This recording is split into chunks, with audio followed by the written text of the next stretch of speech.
So we're here with Chad Williamson from Moonrunner83, who is 29 hours late for his interview with us today. Yeah, I flaked on the first portion of the interview.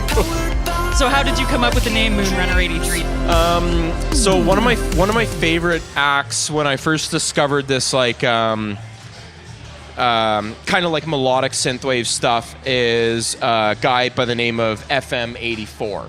I also really like Time Cop 1983, and I started to see this pattern that these guys would basically slap on the year that they were born at the end of their name. Right. And I was trying to come up with something that was like kitschy and kind of synthwavy. And to be honest with you, I was watching an episode of Bar Rescue. It's like this like grouchy old guy that like fixes all these shitty bars and stuff. And he renamed one of these bars Moonrunner, or Moonrunners or something, for like, you know, the old rum runners that used to like avoid the cops during Prohibition.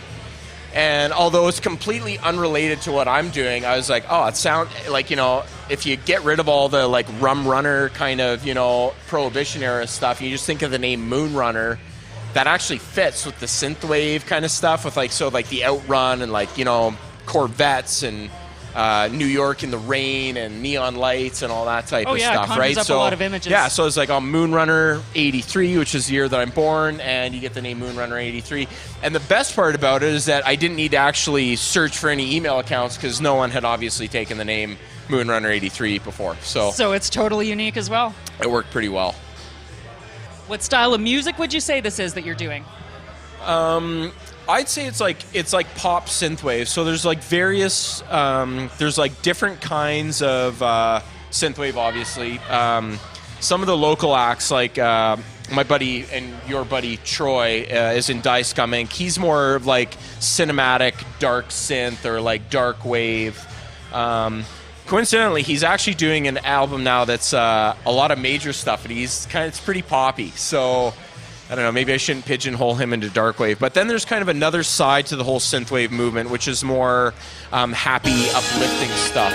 And I come from a pop rock background, so I'd call it pop synthwave or melodic synthwave.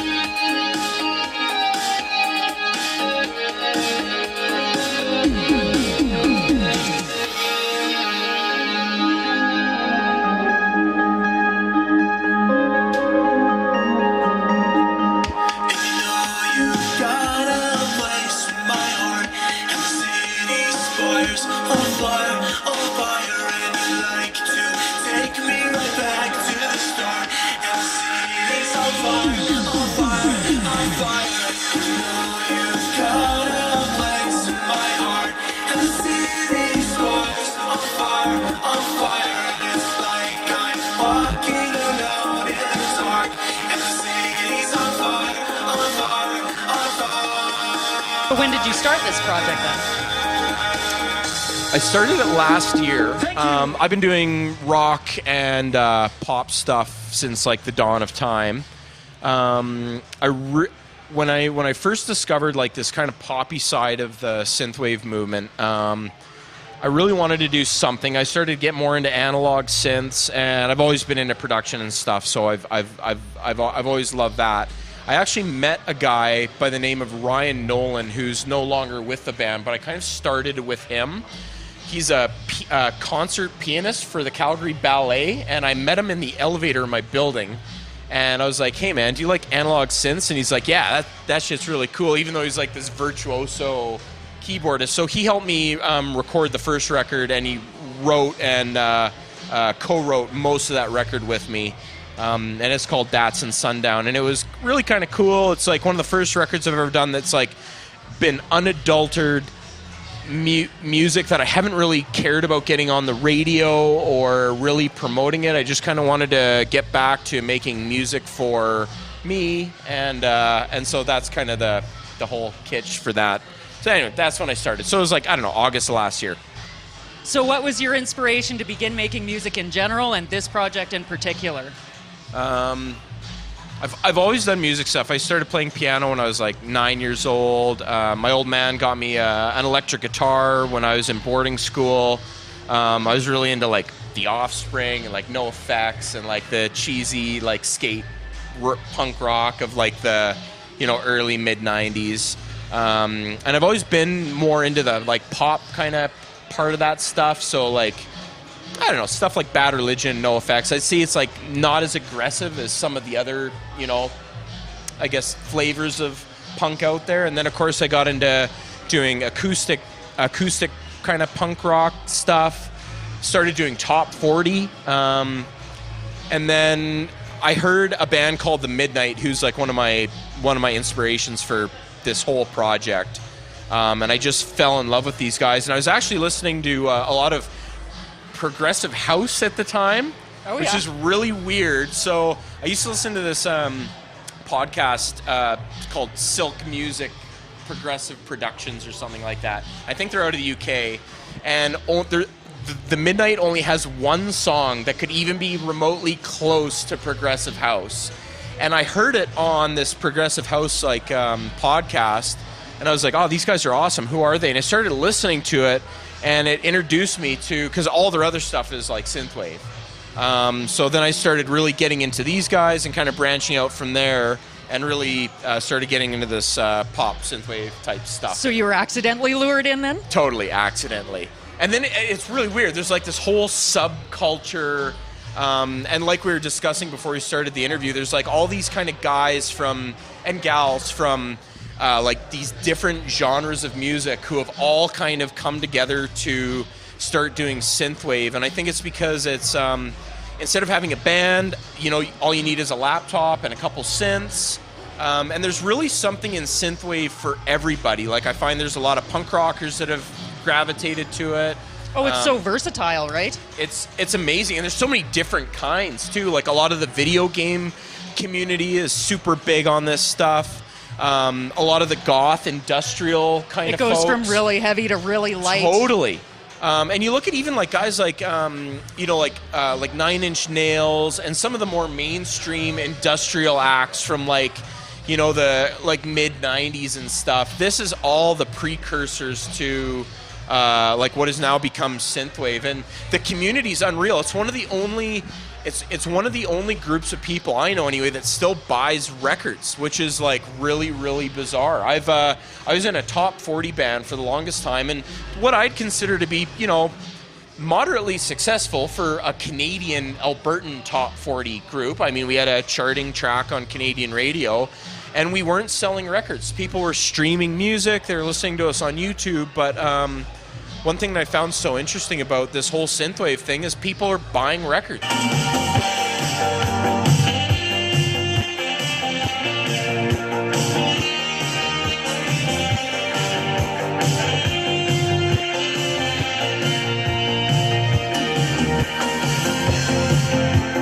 Waking from the days of restless slumber, I had that dream again. Gotta get your name, gotta ask your number, but losing all that deep again.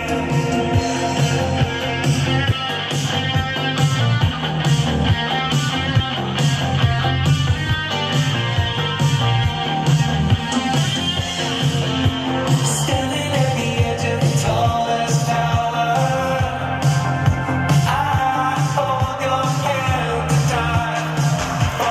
Falling for what feels like hours.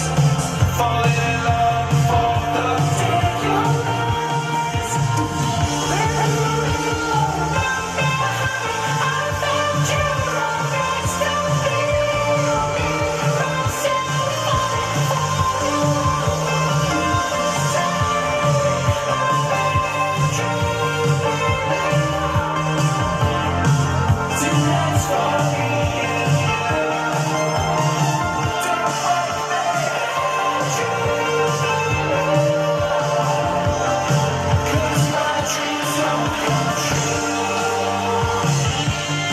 Like, oh, you know, it's the synthwave stuff is really becoming more and more prolific, and not necessarily mainstream, it's still super underground. But, Well, it's nostalgic though for a certain age group. And like I'm start becoming like a old fogey, and it really brings me back to my youth. So I do all my own production, mixing, and mastering. For the first record, as I've stated, I've worked with Ryan Nolan on that whole record. So the new album is probably, I would consider it to be the best album I've ever produced. This will be the 9th official release, I think. Second Moonrunner release. Right. So your technique is pretty polished and. Yeah, I mean, one of the benefits of doing top 40 stuff is that, although it's cheesy, in order to kind of try to compete with a lot of the top 40 stuff, you're literally competing with some of the best guys in the world, right? So I'm not referencing indie punk artists. I'm not referencing, other synthwave artists when you're doing top 40. You're referencing the multi-million-dollar production houses and trying to get that sound. So that's not to say that I'm, that good or anything, but you're kind of aspiring to another level. And of course, people will argue that, there's some great production happening in other genres. I'd argue that top 40 production is done by some of the best people in the best studios in the world, and that's why it, is on the radio and all that type of stuff, right? Right. It's good to have goals too, right? Yeah, totally. So when we were producing top 40, the goal was to try to match the production level of some of these big LA, production studio mixes. Are you satisfied with how you've done? Well, I don't know. I mean, I don't know if we ever got there. We did get a cheesy track on to chart on Canadian top 40 radio, which is maybe not as lofty of a goal as getting it on radio in the States and all that type of stuff. But I think the production value has been really quite good. And of course, mixes are subjective. But I feel like I'm as talented as a mixer or more than I am a songwriter and a producer and arranger. I think I'm almost probably a better mixer and mastering engineer. And this record in particular, the mixes are fucking dialed. And of course, there's probably going to be people out there who listen to them and just go, this is total crap, and your mixes sound like garbage. But I've referenced them with a lot of other tracks, and I think they sound absolutely awesome. All right, so the Lilac Festival is your first performance ever. How did you end up getting this show? It's like actually quite a big deal. Yeah, super bizarre. I actually played the Lilac back in 2010 when I was in this top 40 group. When I was recording Dats and Sundown with Ryan, just one night, I thought, hey, you know what? Hell, I'm just going to make a quick application, and took 5 minutes. They got a link online. Made the application, sent in a demo for the record, and actually kind of forgot about it, never expecting to hear anything back. And because I'd applied to play so early, quite a bit of time actually passed, and then I think in February I got an email from Shannon, who books the festival. Coincidentally, she also books the Inglewood Night Market, and she's like, I really like what you're doing. It's fresh and bizarre, and I'm really into this retro stuff, and it's poppy and inclusive. Like, it's not just for a particular group of people. Anyone can really enjoy it. So she's like, I'd love you guys to headline one of the stages. And she said, how many musicians are playing with you? And I had to scramble and be like, I swear it'll be more than just me. So I actually called Troy from Die Scum Inc. and I'm like, hey man, you're gonna have to play some synthesizers. And I know this amazing musician that works at Long and McQuaid here, which is the local music shop, a cat by the name of Ranjit, who is just amazing. He plays every instrument, he plays them, he's incredible. And he's just the nicest guy in the city. So I'm like, Ranjit, man, how would you like to play some synthwave drums? And he's like, I'm in. He didn't even ask how much he was getting. He's like, yeah, man, I'm in. Lilac Festival, let's do it. Tell us about your equipment. We got to hear about the equipment. Okay, what What'd do you I bring got out tonight? here? Yeah. What I have on stage with me today is the Roland D50. Excellent. Pretty much between the Roland D50 and the Yamaha DX7, you can pretty much play every pop song ever written in the 80s. They're just vintage, iconic, incredibly frustrating to program, so I just preset so far, but all the presets sound great. I can be Enya, Prince, doesn't matter. You could be Prince. I could be, but I won't. You're so 80s though, you fucking nailed it. And of course the System 1, which comes with me everywhere. It's my Swiss Army knife set. I like to do everything and anything with it, aside from play more than 4 notes. Swiss Army synth. But leads and bass, I think just slays. Excellent. Well, it's Roland, maybe you should see this and send me some product to demo. yeah, test some things out. Exactly. Well, it's good to see you again. Good to We see will you be guys too. stalking you again in the near future. Synthwave sound always gets shit from Die Scum Inc. and Troy in particular about using software and stuff, because he's a huge hardware guy, and I have him to blame for my horrible gear acquisition syndrome stuff. And Actually, I do too. yeah, I gotta get someone to sing Megan's part, so I got in touch with my friend, my friend Sarah Stevenson, who's a pretty big kind of pop punk chick from Ontario, and she's gone from doing pop and alternative stuff. And I worked with her on another project, and I just asked her to do a couple songs. It's torn like you and me. Shadows echo amongst the weeds. No footsteps, wide open vistas ripped by bombs. We're trying to forget. Wander the streets with other ghosts. Remember how it used to be. The earth, a broken hollow shell. It's torn like you and me. It's not as easy to screw it up as it is a normal live show. We're going to be playing with a lot of electronic tracks, so it takes the edge off, but things can still go wrong. I've had some computer crashes at shows. Yeah. Electronics can smell fear. Yeah, it's not good, and unfortunately, if shit goes down, I don't think there's a way to recover, so we'll be hoping for the best. So will this band continue to perform with you, or is this just for the Lilac Festival? You have more shows coming up, right? Or are you going to carry on with the same group? Troy doesn't really know it, but he's actually now a member of the band, to his distress and dismay. I'm going to be not looking pretty, but I will be singing. I think only my girlfriend is the only one that thinks that I'm going to be looking pretty. Troy is definitely going to be looking sexy, though. Well, once we get him dancing, for sure. He's obligated now. I'm going to lube him up, too, so he's extra shiny. I haven't told him that yet, but this is all part of the surprise.